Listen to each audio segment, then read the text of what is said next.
इस हॉस्पिटल की खूबी मैं आपको बता दूं, बातचीत शुरू होने से पहले यहाँ पे निःशुल्क बोलें या अपनी सार्थक के हिसाब से जो व्यक्ति विशेष यहाँ पे कोई भी पैसा देना चाहता है तो वो यहाँ पे दे सकता है। डॉक्टर साहब, क्यों ऐसा लगा कि एक हॉस्पिटल खोला जाए जिसके अंदर तमाम लोगों की सेवा सहायता की जाए, नाम मात्र की फ़ीस में कर देते हैं, तो क्यों ऐसा लगता है कि आपको ये काम करना ज़रूरी है? जी सर, ऐसा है कि हमारे समाज के लोग अशिक्षित हैं जी, उनके पास धन नहीं है जी, उनके पास जो है इस तरह की सुविधा नहीं है। जी, तो हम बाबा साहब के कक्षा 12 से अनुयायी रहे हैं। जी, हम ये सोच के चलते हैं कि हम पढ़ने के बाद, डॉक्टर बनने के बाद समाज को क्या दे सकते हैं। जी, तो समाज को देने के लिए हमारे पास सर हमारी सुविधाएं हैं, जी। हमारी एजुकेशन है, हमारी नॉलेज है। तो हम उसे सर अपने समाज को बिना किसी लोभ लालच के, बिना किसी मोह के हम जो है मुहैया कराते हैं सर। डॉक्टर साहब, अगर हमारे जो वीडियो देख रहे हैं जितने भी दर्शक अगर इस हॉस्पिटल में जुड़ना चाहते हैं और वह अपना इलाज करवाना चाहते हैं, तो मैं चाहूँगा कि किस चीज़ों का हमारा हॉस्पिटल वो स्पेशलाइज है वो हमें बताएं। सर हम लोग जनरल फिजिशियन हैं, जी, सर्जरी के काम करते हैं, जी, ऑर्थोपेडिक्स काम करते हैं, बच्चों के काम करते हैं, जी। महिलाओं के सारे बीमारियों का इलाज करते हैं सर। समाज को जोड़ने की एक पीड़ा है, क्यों पीड़ा है वो भी हम उनसे जानेंगे। पहले डॉक्टर साहब के ऊपर कई बार आपको गुस्सा नहीं आते कि सब काम फ्री में कर देते हैं? नमस्कार, मेरा नाम है सुरेंद्र सिंह और आप देख रहे हैं एसएम न्यूज़। बाबा साहब डॉक्टर BR अम्बेडकर ने 16 विद्यार्थियों को बाहर भेजा और जब वो पढ़कर आए, क्योंकि बाबा साहब ने क्यों भेजा, बाबा साहब ने कहा कि मैं अकेला इतना सारा काम कर सकता हूं, तो तमाम देश के लोग अगर विदेश जाके पढ़ेंगे और वो 16 बच्चे जब तैयार होंगे तो इस देश को परिवर्तित कर पाएंगे। लेकिन वह 16 के 16 घर में बैठ गए और उन्होंने मिशन मूवमेंट के नाम पर कुछ नहीं किया। बाबा साहब ने आगरा की पृष्ठभूमि में एक कोटेशन कही थी कि मुझे पढ़े लिखे लोगों ने धोखा दिया, लेकिन मैं आज आपको ऐसे व्यक्ति से मिलाने वाला हूं जो व्यक्ति अपने आप में एक डायनामिक हीरो हैं और पूरे देश के लिए काम करते हैं। पूरी दुनिया के लोग कहीं से भी कहीं आएँ और इनके हॉस्पिटल है परमार्थ हॉस्पिटल के नाम से। डॉक्टर प्रभाकर हमारे साथ हैं, कंचलता जो किसी नाम तारीफ़ की मोहताज नहीं है। लगातार हर एक सोशल प्लेटफॉर्म के अंदर वह आपको अग्रसर होकर सबसे पहले नज़र आएंगी। इस हॉस्पिटल की खूबी मैं आपको बता दूं, बातचीत शुरू होने से पहले यहाँ पे निःशुल्क बोलें या अपनी सार्थक के हिसाब से जो व्यक्ति विशेष यहाँ पे कोई भी पैसा देना चाहता है तो वो यहाँ पे दे सकता है। डॉक्टर साहब से बात करते हैं। डॉक्टर साहब, पहले तो आपका स्वागत है हमारे चैनल में। जी सर, नमस्कार सर। हैं और ये हॉस्पिटल पूरा बहुत लैबिश हॉस्पिटल बना हुआ है। यहाँ पे एक्सरे मशीन है, यहाँ पे अल्ट्रासाउंड मशीन है, तमाम मशीनें यहाँ पर हैं और बहुत ही सुंदर रूम्स बने हुए हैं। आप रूम्स देख पाएंगे, सारे इतने सुंदर रूम्स बने हुए हैं। यहाँ पे सभी तरीके का व्यवस्था है यहाँ पर। डॉक्टर साहब, क्यों ऐसा लगा कि एक हॉस्पिटल खोला जाए जिसके अंदर तमाम लोगों की सेवा सहायता की जाए? यूँ तो मैंने यहाँ पे अभी मरीजों को आते जाते देखा, जब उनसे मैंने चर्चा करी तो उन्होंने बताया कि हम लोगों ने अपनी स्वेच्छा से जो दिया वो डॉक्टर साहब ने रख लिया। आप 15,000 का ऑपरेशन भी नाम मात्र की फ़ीस में कर देते हैं, तो क्यों ऐसा लगता है कि आपको ये काम करना ज़रूरी है? जी सर, ऐसा है कि हमारे समाज के लोग अशिक्षित हैं, जी, उनके पास धन नहीं है, जी, उनके पास जो है इस तरह की सुविधा नहीं है। जी, तो हम बाबा साहब के कक्षा 12 से अनुयायी रहे हैं। जी, हम ये सोच के चलते हैं कि हम पढ़ने के बाद, डॉक्टर बनने के बाद समाज को क्या दे सकते हैं। जी, तो समाज को देने के लिए हमारे पास सर हमारी सुविधाएं हैं, जी। हमारी एजुकेशन है, हमारी नॉलेज है। तो हम उसे सर अपने समाज को बिना किसी लोभ लालच के, बिना किसी मोह के हम जो है मुहैया कराते हैं सर। जी। तो हमने ये सोचा कि क्यों ना जो है समाज को इलाज फ्री दिया जाए जी। और क्यों नहीं उनकी मदद की जाए। सर, अगर किसी पेशेंट को 10,000 रुपये खर्चा आता है तो उस 10,000 रुपये खर्चा करने के लिए उसे कर्ज लेना पड़ता है। उसकी पूरी ज़िंदगी उस कर्जा में जो है डूब जाती है और उस कर्ज पटाते पटाते थक जाता है। तो बाबा साहब के इसी सिद्धांत को हमने ध्यान में रखते हुए ये परमार्थ हॉस्पिटल बुगरासी रोड शाना जिला बुलंदशहर में स्थापित किया है सर। और इसमें सर 20 बेड हैं और बेड और कमरे बहुत ही अच्छी क्वालिटी के हैं। देखने के बाद में मरीज सर संतुष्ट हो जाते हैं, उसमें सभी सुविधाएं उपलब्ध हैं। जी डॉक्टर साहब, अगर हमारे जो वीडियो देख रहे हैं जितने भी दर्शक अगर इस हॉस्पिटल में जुड़ना चाहते हैं और वह अपना इलाज करवाना चाहते हैं, तो मैं चाहूँगा कि किस चीज़ों का हमारा हॉस्पिटल वो स्पेशलाइज है वो हमें बताएं।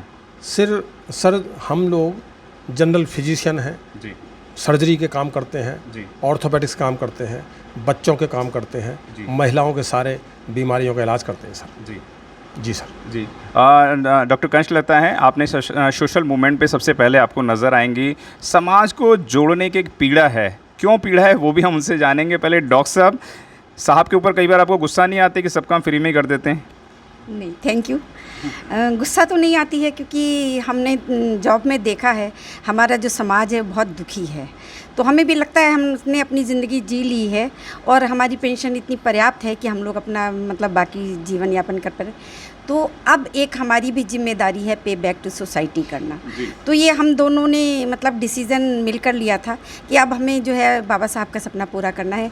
और हमें दुख होता है जब हम उनके बारे में पढ़ते हैं, उन्होंने इतने संघर्षों से जो फिर हम लोगों को ये दिन मतलब उपलब्ध कराए, संविधान बनाया, हम लोग को शिक्षा जो हमारे लिए दूर की कौड़ी की कहते हैं वो थी।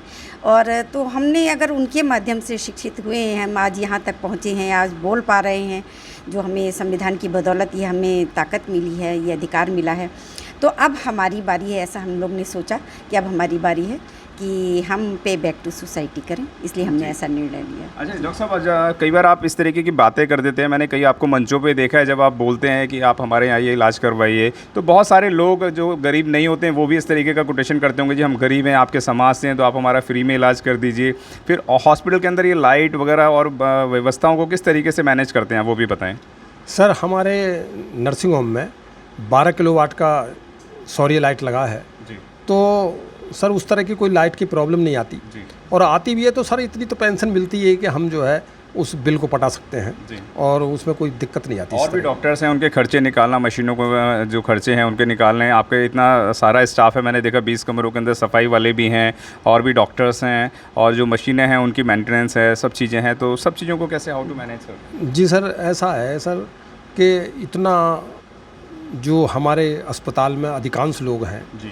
वो सर समाज के प्रति समर्पित हैं, तो उस तरह की उनको ज़्यादा चाहना भी नहीं है जी। कि बहुत ज़्यादा पैसे की ज़रूरत है, उनको उतनी मिनिमम पैसे की ज़रूरत है जितने में वो काम कर पाते हैं, तो इतना हम सर अरेंज कर लेते हैं। जी। डॉक्टर साहब, मैं आपसे जानना चाहूँगा कि आपके पास भी कई सारे पेशेंट्स आते हैं, महिलाओं को अधिकतर आप देखते हैं, तो क्यों ज़रूरी है महिलाओं के अंदर उनकी प्रॉब्लम्स को सॉल्व करना, और उनकी शारीरिक प्रॉब्लम को तो आप सॉल्व करते हैं, साथ में मानसिक परेशानियों को भी आप सॉल्व करते हैं, क्योंकि आप पाखंडवाद का परहेज़ करते हैं, आप आडंबरवाद से लोगों को निकालने का काम करते हैं, तो शारीरिक और मानसिक दोनों गुलामियों से आप आज़ादी देने का काम करते हैं। क्यों ऐसा लगा कि इस तरह का काम मुझे करना चाहिए? जी, एक तो महिलाएं जो होती हैं उनकी ये समस्या होती है कि अधिकतर लोगों का है लेकिन महिलाओं का ज़्यादा रहता है कि वो कभी फोकस ही नहीं करती उन्हें परेशानी क्या है। उन्हें दिखता है कि उनके काम क्या अधूरे हैं, बच्चों को क्या ज़रूरत है, पति को क्या ज़रूरत है वो। और मैं समझती हूँ जितनी महिलाओं को मैं देखती आई हूँ, और कई महिलाएं ऐसी होती जिनमें बहुत छोटी सी कमी होती है लेकिन वो कई सालों तक बताती हैं ये थोड़ी सी परेशानी थी, इतने साल से हम परेशान थे लेकिन मतलब हम नहीं जा पा रहे थे कि चलो ठीक है, ठीक हो जाएगा अपने आप, छोटी मोटी कोई दवा ले ली। तो मुझे बहुत अफसोस लगता है कि एक छोटी सी बीमारी बहुत बड़ा रूप धारण कर लेती है क्योंकि इग्नोरेंस की वजह से। तो हमने बहुत बारीकी से सोचा कि महिलाओं को जागरूक करना बहुत ज़रूरी है ना। एक तो क्या है वो बीमारी से लड़ पाएँ, उसके बारे में उन्हें हम जागरूक करते हैं कि पहले तो आप जागरूक होइए, आप जरूर कोशिशें करिए कि मतलब कोई बीमारी आप तक नहीं आए। हाइजीन से संबंधित बहुत सारी बातें हैं जो हम उनको समझाते हैं। उसके अलावा फिर छोटी छोटी चीज़ें हम बताते हैं कि कुछ जानकारियाँ आप रखिए, अगर इतने तक आप ठीक हो जाती है तो ठीक है, वरना हम आपके साथ में हैं और आप हमसे जुड़िए। एक चीज़ होता है कि डर जो होता है, बीमारी कोई डर की वजह से, मैंने एक आध बार ऐसा भी देखा कि महिलाओं को लगता है अरे पता नहीं मुझे कौन सी बीमारी हो जाएगी और डॉक्टर हमें कौन सी बीमारी बता देगा। अक्सर लोगों को लगता है अरे डॉक्टर के पास जाएंगे वो तो कुछ ना कुछ बता देगा। तो हमने उनके मतलब मन से ये डर निकाला कि ऐसा नहीं है, वो बीमारी आपके अंदर थी जो हमने आपको बताई। तो जो है आप जागरूक होइए, आप समझिए, आप हमसे बात करिए। तो उसके लिए हम उन्हें मतलब सोशल अवेयरनेस भी देते हैं कि चलो भाई आप किस तरह से आपको आगे आना है। क्योंकि मैं समझती हूँ महिलाओं के साथ में ऐसा है ना कि वो थोड़ा परेशान होती हैं, कहीं अकेली होती हैं, जो मैंने ऑब्ज़र्व किया है। तो मुझे लगता है पहले तो मैं एश्योर कराऊँ कि भाई मैं उनके साथ में हूँ, मैं उनकी हर तकलीफ़ को दूर करने में उनकी मदद करूँगी। तो महिलाओं के जब हम ठीक से बात करते हैं, क्योंकि उसमें आधी परेशानियाँ अपने शरीर से ज़्यादा वो शेयर करते हैं अपने परिवार की, है ना। तो मुझे लगता है वो बहुत ज़रूरी है मेरे लिए कि मैं उनसे एक रिलेशनशिप बनाऊँ, एक बॉन्ड बने हम लोगों के बीच में कि वो मुझ पर विश्वास कर पाएँ। तो उसके लिए उनकी जो बैकग्राउंड होती है, उनके जो फैमिली मतलब रिलेशनशिप है, उसमें कोई प्रॉब्लम है तो वो हमसे शेयर करती, मुझे अच्छा लगता है। तो मैं उनको समझाती हूँ कि भाई इस तरह से होता है, कोई बात नहीं, सबके साथ में होता है, लेकिन आपको मतलब एकदम जागरूक रहना है, एकदम सकारात्मक रहना है।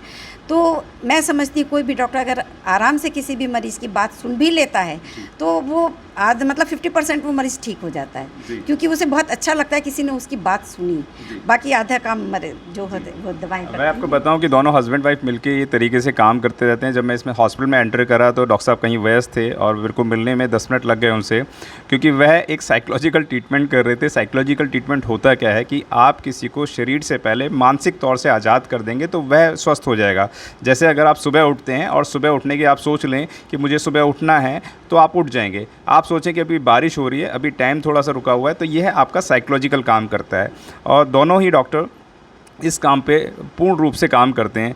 सर, आप लगातार समाज की इतनी सेवा करते हैं, समाज के लिए लगातार काम करते हैं, क्या कहना चाहेंगे तमाम उन देश के लोगों से जो आज टीबी और बीवी के अंदर मस्त हैं? सर, ये थोड़ी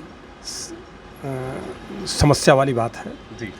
ये इसलिए है समस्या वाली बात कि सर हम लोग मानसिक रूप से तैयार नहीं हैं जी। कि हम समाज की सेवा करें जी। और बाबा साहब के बताए हुए सिद्धांतों के हम अकॉर्डिंग चलने की साहस नहीं रखते, हिम्मत नहीं रखते। जी। अगर हम बाबा साहब को मानेंगे जी। तो सर हमें किस तरह की कोई दिक्कत नहीं आएगी। जी। अगर हम संविधान को मानेंगे तो हमें किस तरह की कोई दिक्कत नहीं आएगी। हमारे अस्पताल में सर किसी भी जाति का आदमी हो, किसी भी धर्म का आदमी हो, हम उससे फीस नहीं लेते, हम उससे बेड चार्ज नहीं लेते, हम उससे किस तरह की फ़ीस नहीं लेते, तो हमें तो सर कोई दिक्कत आती नहीं है। और हम इस बात से खुश हैं कि समाज के लोग सारे हमारा सम्मान करते हैं सर, और हमें इसी चीज़ की ज़रूरत है, सम्मान की ज़रूरत है सर। जी मैम। हाँ, मैं सर के बारे में एक बात और बताना चाहती हूँ कि ऐसा नहीं हम मतलब बीमारी की बात करते हैं, बच्चे आते हैं तो उनको मोटिवेट भी करते हैं। एक बच्चा आया था जो 9th क्लास में था, तो उसको दवा लिखी, बस जुकाम वगैरह था, वो दवा लेकर आया सर के पास में कि मतलब ऐसी क्या मतलब मुझे बहुत परेशानी रहती है, नींद जल्दी आती है कुछ। तो सर ने समझाया कि दवा खाने के इतने घंटे बाद तुमको 11 बजे तक पढ़ना है और उसके बाद में सुबह जो है मतलब 5 बजे उठ जाना, तो वो जो है उसके बाद पढ़ाई करना, तो तुम बहुत जल्दी तुम एकदम फ्रेश रहोगे तो जल्दी ठीक होगे, दवा जल्दी असर करेगी। वो बच्चा बाहर तक जाता, फिर लौट कर आता कि सर मतलब मैं और देर तक भी पढ़ सकता हूँ क्या? तो वो कहने लगे कि सर ने कहा हाँ ठीक है, आप ऐसे मतलब थोड़ा सा समझाया आपको पढ़ाई कैसे मैनेज करनी है। फिर कहा अगर आप चाहो जाग सकते हो तो मतलब 11 बजे से ज़्यादा नहीं जागना, नहीं तो 12 बजे के बाद तो ज़रूर सो जाना, क्योंकि सुबह बहुत जल्दी उठना ज़्यादा अच्छा होता है। जल्दी उठ के पढ़ोगे तो तुम्हें जो है ज़्यादा अच्छे से सुबह पढ़ोगे अगर, तो वो ज़्यादा समझ में आएगा। तो कहने लगा कि सर अभी तो आपने कहा था कि 11 बजे सो जाना, अब आप कह रहे हो 12 बजे भी अगर मतलब सो जाएंगे तो हम कितने बजे उठेंगे? तो सर ने कहा कि भाई ऐसा है, तुम 12 बजे सोओगे तो फिर तब भी देख लो 6 बजे तो उठ ही जाना। तो फिर अच्छा सर वो बड़ा हिसाब लगाता रहा, बोला अच्छा मैं कोशिश करूँगा, तो फिर मैं ठीक तो हो जाऊँगा। तो मतलब थोड़ा सा उसको मनोवैज्ञानिक भी मतलब प्रिपेयर करें, मनोवैज्ञानिक तौर पे उसको समझाने की कोशिश करते हैं कि एक तो क्या आप पॉजिटिव रहो, आप स्ट्रेस नहीं लो पढ़ाई का, और नींद जो है जब नींद आती है, ये भी सर बताते हैं जब नींद आती है तब आप सो जाओ, सुबह उठ के पढ़ लेना। ऐसा नहीं कि आप ऊँघ रहे हैं, आपको नींद आ रही है और लेकिन आप किताबों से चिपके पढ़े हैं। तो आपको टाइम मैनेजमेंट करना है कि किस तरह से आपको टाइम। डॉक्टर साहब ने बताया कि आपने अपने टाइम मैनेजमेंट करना होता है। जो लोग टाइम के अकॉर्डिंग करते हैं, कहते हैं कि समय की कदर अगर आप लोग करेंगे तो समय भी आपकी कदर करेगा, और समय की कदर करना बहुत ज़्यादा ज़रूरी है, चाहे वो शिक्षक हों, अभिभावक हों, सबके लिए ये बहुत ज़्यादा ज़रूरी होता है।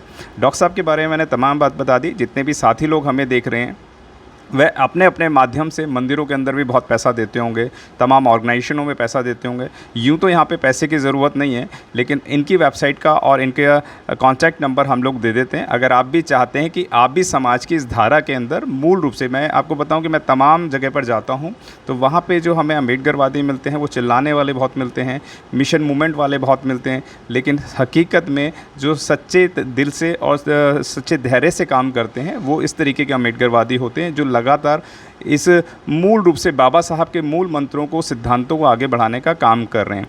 आप भी इस संस्था से जुड़ना चाहते हैं, आप सहयोग करना चाहते हैं, आप चाहते हैं कि एक बच्चा आपके नाम पर अडॉप्ट किया जाए या उसकी दवा दारू का व्यवस्था की जाए तो आप भी इस ऑर्गेनाइजेशन से जुड़ के इनको भी सपोर्ट कर सकते हैं, क्योंकि सपोर्ट की ना तो कोई ये नहीं, मैंने बोला कि फाइनेंशियली स्ट्रॉन्ग है तो ऐसा नहीं कि आप सपोर्ट नहीं कर सकते हैं। आप चाहते हैं कि एक बच्चे का इलाज आपके माध्यम से हुआ जाए, तो हम लोग पूरा वेबसाइट्स पे इनका डिज़ाइनिंग करने की कोशिश करेंगे कि वह आपको पूर्ण रूप से दिखाया जाए। डॉक्टर साहब, बहुत बहुत धन्यवाद आपका जो आपने हमसे बात करी, और आप लगातार बाबा साहब के मिशन मूवमेंट को आगे लेके चल रहे हैं। जी सर। जी सर, जब तक हम जिंदे हैं जी हमने तो ये शपथ ले रखी है जी कि किसी भी व्यक्ति से, किसी भी जाति बिरादरी का हो, किसी भी धर्म का हो, कोई फीस लेनी नहीं है सर। जी तो हमारे अस्पताल में 24 घंटे सभी सुविधाएं उपलब्ध हैं जी। और ऐसा कोई भेदभाव नहीं है कि कोई आएगा और हम ना उठाएंगे। रात में 1 बजे आए, 2 बजे आए, 4 बजे आए, वो सर हम अवेलेबल हैं। रात में 1 बजे आए, 2 बजे आए, 3 बजे आए। अब मैं बता दूं कि हम लोग घर में बैठे हुए हैं और हमारे नीचे और ऊपर पूरा का पूरा हॉस्पिटल बना हुआ है। या कि आप यकीन मानिए कि यहाँ पे जो भी आता है, जैसे हम लोग नाश्ता कर रहे थे तो साहब से मिलने भी 2 लोग आ गए, तो तुरंत हमें छोड़कर भी वो लोग गए कि पहले पेशेंट को हम लोग देख लें। आप डेडिकेशन समझिए कितना कटूट डेडिकेशन है जिस पे वो अग्रसर होकर काम कर रहे हैं। और आप भी इस सिस्टम से जुड़ सकते हैं, आप इस ऑर्गेनाइजेशन को सपोर्ट कर सकते हैं ताकि यह ऑर्गेनाइजेशन और जगह अपनी जनरेट कर सके और अच्छी फ्रेंचाइजीज बन सकें और लोग इस तरीके से काम कर सकें। क्या कारण है कि इस तरीके से काम करके जहाँ 0% पे इलाज होता है बाबा साहब का। और सबसे बड़ी बात, डॉक्टर साहब ने एक बात बार बार बोली, किसी जाति आधार विशेष का नहीं होता। अगर वो बोलेगा जी मैं इस जाति से आता हूँ तो उसका इलाज नहीं है, आप बोलिए सिर्फ मैं ज़रूरतमंद हूँ तो मेरा इलाज तुरंत होगा। लेकिन फिर भी मैं चलते चलते एक बात ज़रूर बोलना चाहूँगा, अगर आप लोग सार्थक हैं तो बिल्कुल भी फ्री में इलाज ना कराएं। जो भी हो सके इस हॉस्पिटल के नाम पर आप ज़रूर वो दें, क्योंकि आपका इलाज जो 50,000 का 20,000 का होने वाला था वो यहाँ पे बहुत कम में होगा। आप कम से कम में यहाँ पे इलाज करा सकते हैं। बहुत बहुत धन्यवाद डॉक्टर साहब जो आपने इस अहम चर्चा पे हमारे साथ बात करी और लोगों को मोटिवेट भी किया। Thank you ma'am. अगर आपने अभी तक हमारा चैनल सब्सक्राइब नहीं किया है तो सब्सक्राइब करें और घंटी का बटन बिल्कुल भी दबाना ना भूलें ताकि सभी लेटेस्ट खबरें पहुंच सकें आप पे सबसे पहले।